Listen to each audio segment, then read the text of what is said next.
Para não passar em branco, PGR vai propor aulas de democracia a golpistas de 8 de janeiro. Meu Deus.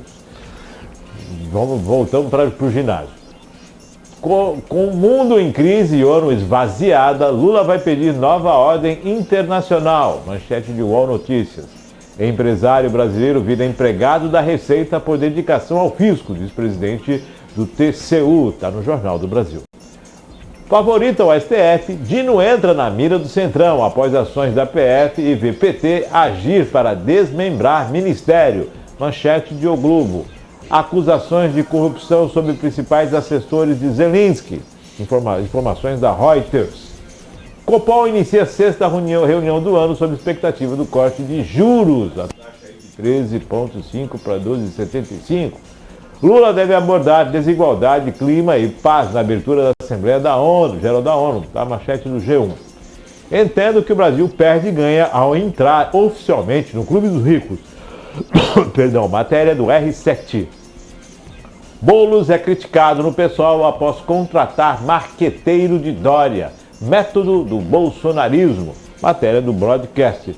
E Lula abre a Assembleia Geral da ONU em Nova York e estará Isto É. César, uma delas.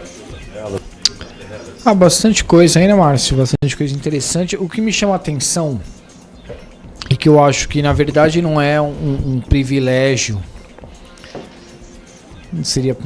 A palavra não seria nem bem privilégio, mas uma estratégia deste governo, mas de governos anteriores também. Sempre que há algum encontro de lideranças mundiais, é muito falado aí do melhor trabalho, do maior trabalho em função do equilíbrio no clima. Quando a gente ouve isso, partindo do Brasil, lê-se Amazônia. E a paz mundial. Presidente Lula, parece discurso de Miss, né? Presidente Lula tem falado demais na contribuição para a paz mundial. Ok. 2 pontos, assim, para mim, essenciais para um líder de nação abranger. Agora, qual é o plano? Qual é o plano? Não, vamos trabalhar para manutenção, preservação da Amazônia. Ok. E o plano nacional, porque buscar esse apoio mundial é uma coisa. Agora, quem compra uma ideia sem um projeto? Quem dá um cheque em branco para alguém? Porque qual trabalho o país tem feito para o aumento do IDH na Amazônia? O saneamento básico.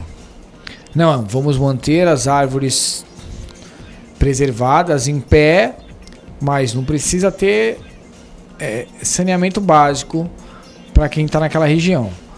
O índice de desenvolvimento humano pode ser o mais baixo aí do país, praticamente.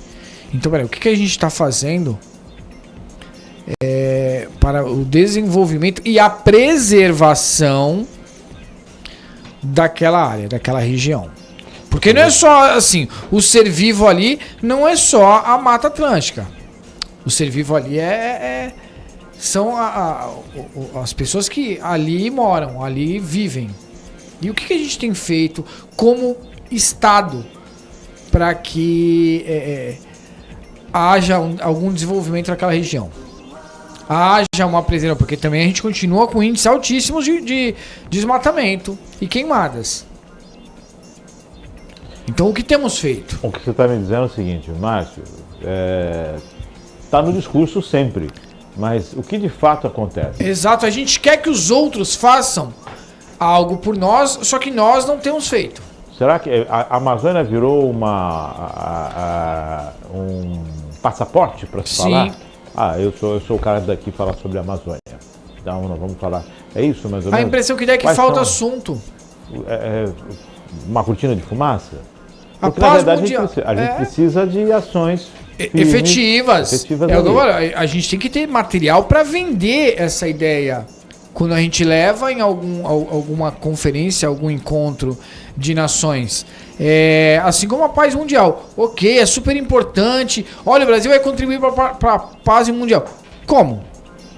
De que forma? O que o Brasil tem proposto para a paz mundial? Porque as últimas declarações do nosso governo referente à guerra na Ucrânia, não digo nem, vamos nem falar de mundo como um todo, mas a guerra Rússia-Ucrânia foram desastrosas. Quando o mundo olha para o Brasil, observa a Amazônia, sem dúvida, Sim. o pulmão do mundo. A Amazônia é o que chama atenção. Obviamente, todos os países olham para o Brasil. Vem samba, vem carnaval, vem tudo, mas a Amazônia vem primeiro. Até porque é uma riqueza Isso. aí. Aí vem o agronegócio, vem toda essa questão pujante, que é o que está segurando a onda, inclusive, da balança comercial, é o agro. A gente não discute isso. Mas o que você traz, pontualmente tudo bem, nós estamos falando da Amazônia lá fora, estamos fazendo aqui dentro. Exato. A gente quer buscar um apoio de algo que primeiro a gente não consegue controlar, que é o desmatamento e a queimada. A gente não tem que poder sobre a os dois Amazônia. estão muito interligados. E o segundo é trabalhar a ponto de que o IDH de lá ao menos suba, que seja em passos lentos, mas que ele melhore. E isso não tem acontecido. Como desenvolver toda a região que compreende a floresta amazônica, mantendo o bioma, mantendo a sustentabilidade, desenvolvendo. É isso aí. Qual é a formatação para a Amazônia? Nós vamos desmatar, nós vamos ocupar de que forma? A gente não pode somente, e assim, o que eu concordo, eu acho que esse discurso tem que ser mantido, só que ele tem que ser mantido de forma efetiva e aliado a ações. Não, a Amazônia é nossa. Ok, a Amazônia é nossa. Inclusive a responsabilidade pelos povos e pela floresta. Nossa. Então é tudo nosso. Porque a gente está falando da Amazônia e tem uma CPI falando da questão das ONGs. Né? De 10 anos que ONGs estão lá recebendo verba do governo, recebendo dinheiro e índios passando por necessidade. E que nada aconteceu. Aí está rodando aí nos aplicativos, está rodando na rede social uma declaração quanto ao recebimento por parte de caciques referente ao número de índios nas aldeias. Quer dizer, toda uma situação que precisa ser passada a limpo. Exatamente. Para que a gente tenha, é o que você falou, autoridade, envergadura moral para falar, aqui a Amazônia somos nós e é desse jeito que a gente preserva. Não dá para buscar só os direitos pela Amazônia, mas tem que arcar com os deveres também. Falando em Copom, começa a ser uma da reunião e essa questão da Selic. Vai baixar, não vai baixar? Vai para 12,75? Como é que fica, César? A gente tinha mais otimismo, né? Desde a última reunião do Copom, a gente tinha um otimismo de que chegaria nesse momento com a plena certeza de que a taxa baixaria. Eu continuo acreditando de que a gente vai encerrar o ano aí em 12,5, algo... 12,25, 12,5... Algo próximo disso. Porém, o otimismo que a gente tinha em agosto já não é o mesmo que a gente tem hoje. Algumas coisas aí, o mercado deu meio que uma reviravolta e as coisas não saíram... Não andaram tão bem quanto esperávamos. Aumentos de combustíveis, oneração, custo. Exatamente, oneração de mais, criação de mais taxas, então isso aí acaba dando... Mais ministérios criados. Exatamente, elevação do despesa do governo, então isso traz à tona novamente aquela insegurança e que derruba um pouco o otimismo que ainda existe, mas que... ele fica mais fragilizado, né? O governo ele tem ele está usufruindo, está vivendo de uma credibilidade que foi adiantada, ou seja, eu vou acreditar em você, eu vou confiar em você, vamos seguir esse primeiro momento.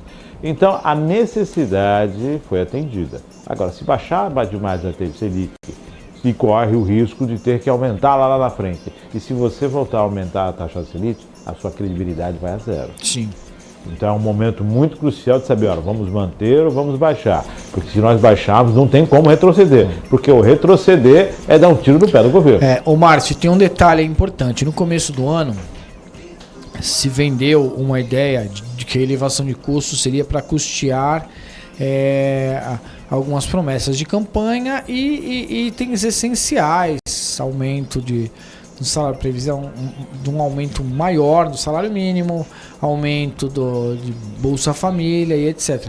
Só que não é só isso que foi aumentado. A gente tem elevado os custos, as viagens do presidente elevaram os custos muito, né? Muito. O cartão corporativo está batendo recorde de despesa. A gente está falando em 9 meses, 8, nem 9 meses completos de governo ainda. 2/3 do governo. Então, peraí, a gente tem elevado custos que não estavam na ideia que foi vendida no começo do ano e que aí sim se deu vamos dar uma credibilidade, vamos antecipar a você um crédito que você ainda não fez por merecer. Então, quer dizer, se isso começa assim, a nossa previsão de déficit para esse ano, ela só vem subindo, jamais baixando, quando deveria estar sendo o contrário. Mesmo com uma previsão de desenvolvimento, de elevação de PIB maior do que o previsto no orçamento aprovado para 2023. Mesmo assim, o nosso déficit continua gigantesco e crescendo. E como sanar esse déficit? Vai tentar baixa 0,5% da Selic que a gente paga menos? Qual é o objetivo aí? É aqui está a situação. Se alterar a taxa, corre-se o risco de ter que subir a taxa. E se tiver que aumentar a taxa Selic depois, acabou a credibilidade. Aí o mercado internacional freia, aí os investimentos correm, aí o governo vai ficar antes com a dificuldade. E assim, nesse ponto eu achei de muita coerência o presidente do Banco Central quando argumentou exatamente isso. Não adianta a gente baixar a taxa Selic, porque não é o que vai fazer baixar a inflação. Então a gente tem que ter um equilíbrio e tem que ter uma coerência para quando baixar, essa baixa de fato refletir a realidade econômica do país. Não adianta baixar só por uma questão populista. Fazer uma bola... não, você... vou dar... Assim, a gente não está em campanha, Márcio. A campanha já passou. Então a gente precisa, na verdade, trabalhar com realidade de fato. Não dá para baixar só para fazer uma bolha para se respirar. Isso aí. Né? E daqui a pouco ter que levar novamente, porque aí o país entra num buraco que para retomar... Assim, a retomada no país sempre é mais lenta. Se isso acontece, fica pior ainda. E as ações da Polícia Federal em cima de alguns deputados e tudo mais, tem deixado parte do Centrão não satisfeitos com o Dino, que também pode ir para o STF. E a própria bancada do PT já está querendo desarticular, desmobilizar a pasta, dividir, subdividir. Quer dizer, Dino pode sair ou não, mas se sair, não sei como é que fica. Ele é um dos preferidos do presidente para assumir o... Ele estava querendo assumir o STF e acho que o irmão dele estava querendo assumir a PGR também. Já estava naquela situação de colocar o nome na lista lá também, né? Volto a lembrar, quem indica é o presidente, mas quem aprova é o Senado. É isso aí. Então, não adianta depois de colocar a culpa na presidência, não. O Lula é culpado. Não, o Lula indicou, vocês aprovaram. Sim. Então, fiquem, né? Não tem... o governo pode indicar. Isso é discricionário do presidente. Ele indica quem ele quiser. O Senado é que aprova. Mas é autoritarismo? Não. O presidente indicou. Você é que aprova ou não. A responsabilidade é sua. 10 horas, vamos para a pauta? Eu só queria fazer mais um adendo, mais um comentário de uma pauta aí com um tópico aí que eu achei bem interessante, né, cara? Porque a gente vê como a gente tem transferido a responsabilidade de forma grotesca dentro do nosso país. PGR quer dar aulas de democracia aos acusados de dia 8 de janeiro. Márcio, quem primeiro precisa ter aula de democracia é quem está no topo da hierarquia. E quando eu digo isso, eu me refiro ao STF. Eu vinha no carro ouvindo uma matéria no rádio e que falava exatamente sobre isso. Que há anos atrás, e não estou falando de muitos anos, de 10 décadas atrás, um século, 5 décadas, não, estou falando agora, de 10 anos atrás. Você não sabia o nome dos ministros do STF. Hoje, qualquer cidadão conhece pelo menos mais da metade dos ministros que ocupam as cadeiras do STF talvez melhor do que a escalação da seleção brasileira. Conhece mais do que o próprio deputado que votou nas eleições. Exatamente. Então o cara não lembra o deputado que ele votou, mas ele lembra o nome de pelo menos metade de ministro do STF. Colocou a foto, aquele é do STF. Márcio, as coisas estão se invertendo. Um exemplo muito claro disso é agora o chefe de serviços que foi convocado para a CPI. E assim, o Supremo isentou porque falou que não, ele não precisa ir, desobrigou. Não precisa ir porque ele está na condição de investigado e não de testemunha, então não pode produzir prova contra si e tal. Mas ele foi convidado, ele foi convidado por um poder. Ele foi convocado por um poder. Inclusive, se não cumprir a convocação, isso é tudo base legal. Se ele não cumpre a convocação, ele pode ser conduzido de forma coercitiva. Opa, você é obrigado aí. Ele tem o direito, o que a lei permite é o direito dele ficar calado. Ir, ele tem que ir, se agora vai falar ou não. Aí o Supremo vai lá e atropela. E assim, pra mim isso é princípio de democracia. Se os poderes, que é quem rege as leis, as execuções, a Constituição, é quem está ali para trabalhar exatamente no regramento que a população vai trabalhar. Então, executivo, legislativo e judiciário. Se os poderes não têm igualdade de força, se o Supremo continua trabalhando como se fosse o pai dos demais poderes, como é que a gente quer falar de democracia para o cidadão? O que me chama a atenção, César, e aí o pessoal pode me criticar, não é a minha opinião, tudo bem, cada um pode ter a sua, mas a partir do momento que eu determino que você é obrigado a ter aula de democracia, eu estou ferindo o seu direito. Eu não posso. Parece que é tortura agora? Agora eu vou te colocar ali, você vai ficar assistindo. Isso não pode ser feito, de forma alguma. Aulas você dá lá na escola. Você vai lá, aula de cidadania, aula de responsabilidade, direito, começa lá na base. Né? Para que você não tenha 8 por aí de novo. Agora, eu vou fazer. Isso me parece mais uma atitude tão assim, pífia, porque está longe. Está longe. Pô, pelo amor de Deus, país de mais de 200 milhões de habitantes. Você fala, vou dar. Pô, os caras estão sendo punidos ali e acabou. E não é errado, hein? Só que o que a gente tem notado é que muita gente acha que passou do ponto, né? São 17 anos de prisão. Aí é uma outra discussão.